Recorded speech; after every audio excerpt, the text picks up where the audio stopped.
السلام علیکم۔ بہاولپور یولیس کی جانب سے پولیس کی ہی مدعت میں یونیورسٹی کے ایک اعلیٰ اہلکار پر نارکوٹکس ایکٹ کے تحت مقدمہ درج کیا گیا ہے۔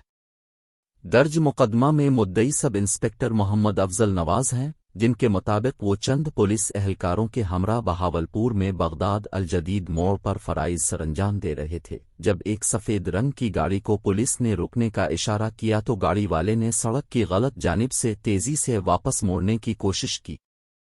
سب انسپکٹر محمد افضل کی مدعت میں درج مقدمہ میں لکھا گیا ہے کہ پولیس نے اس گاڑی کو روکا تو گاڑی میں ایک ہی شخص موجود تھا، جس کی تلاشی کے دوران ایک عدد سیاہ پرس اور سیکس کے لیے استعمال ہونے والی 5 گولیاں برآمد ہوئیں۔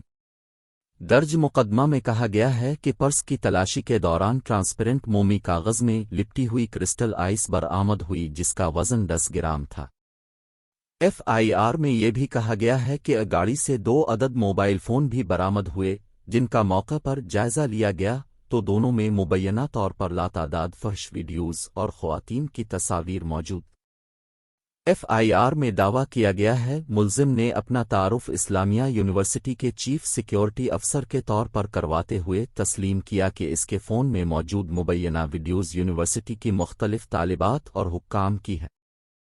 ایف آئی آر میں یہ دعویٰ بھی کیا گیا ہے کہ ملزم نے کرسٹل آئس اور سیکس کی گولیوں کے ذاتی استعمال کے ساتھ ان کی فروخت میں ملوث ہونے کا بھی اعتراف کیا۔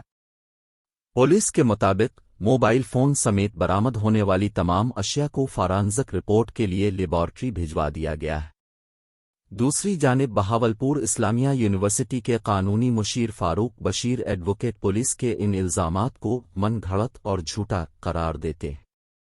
بی بی سی سے بات کرتے ہوئے ان کا کہنا تھا کہ پولیس ابھی تک اپنی حراست میں موجود یونیورسٹی عہدیدار کے فون سے برآمد ہونے والی ایک ویڈیو بھی نہیں دکھا سکی۔ وہ کہتے ہیں کہ ایسا کچھ بھی نہیں ہے، یونیورسٹی کا میڈیا ٹرائل نہ کیا جائے۔ تاہم بہاولپور پولیس کے ترجمان عمر سلیم کے مطابق یونیورسٹی عہدیدار کے فون سے حاصل ہونے والی تمام ویڈیوز کو فورینزک رپورٹ کے لیے بھجوا دیا گیا ہے، اور یہ رپورٹ موصول ہونے کے بعد پہلے سے درج مقدمہ میں مزید دفعات شامل کر دی جائیں گی۔